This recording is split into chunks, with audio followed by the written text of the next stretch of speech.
উৎসবের সমান জায়গা আছে, ভালোবাসা হার মানে না চোখ রাঙানির কাছে।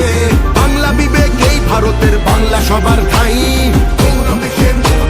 ক্রীড়ার বুকে চাই।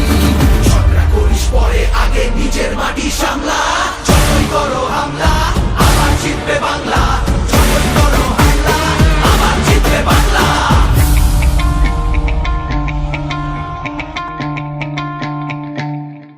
এই মাটিতে সব উৎসবের সমান জায়গা আছে, ভালোবাসা হার মানে না চোখ রাঙানির কাছে।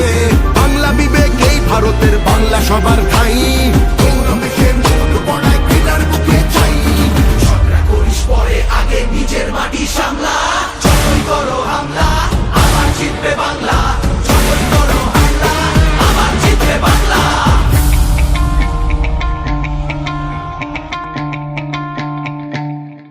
এই মাটিতে সব উৎসবের সমান জায়গা আছে, ভালোবাসা হার মানে না চোখ রাঙানির কাছে। বাংলা বিবেক এই ভারতের বাংলা সবার ঠাই।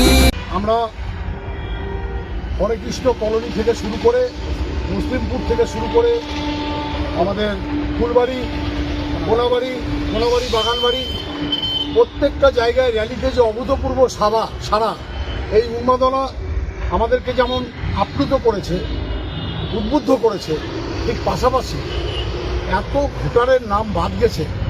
এসআইআর নামক চক্রান্ত আরোপ করে কেন্দ্রের ক্ষমতাসীন বিজেপির সরকার যেভাবে মানুষদের নাম কেটে ভোটার লিস্টকে ছোট করেছে, এই দুঃখ রাখার নেই। সমস্ত মানুষ একটা আতঙ্কে ভুগছে। প্রথম থেকে শুরু করে মুসলিমপুরে প্রায় 400 লোকের নাম বাদ। হরেকৃষ্ণ কলোনি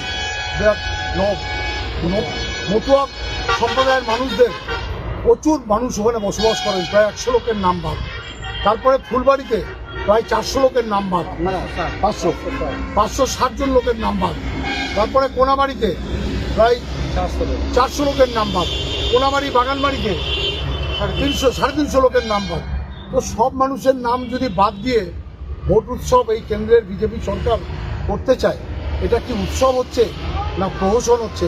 এটাই আমার একজন প্রার্থী হিসেবে প্রশ্ন। আমার আবেদন কেন্দ্রীয় নির্বাচন কমিশনের কাছে, এই সমস্ত বৈধ ভোটার যেন ভোট দিতে পারে এই ব্যবস্থাটা করার প্রয়োজন।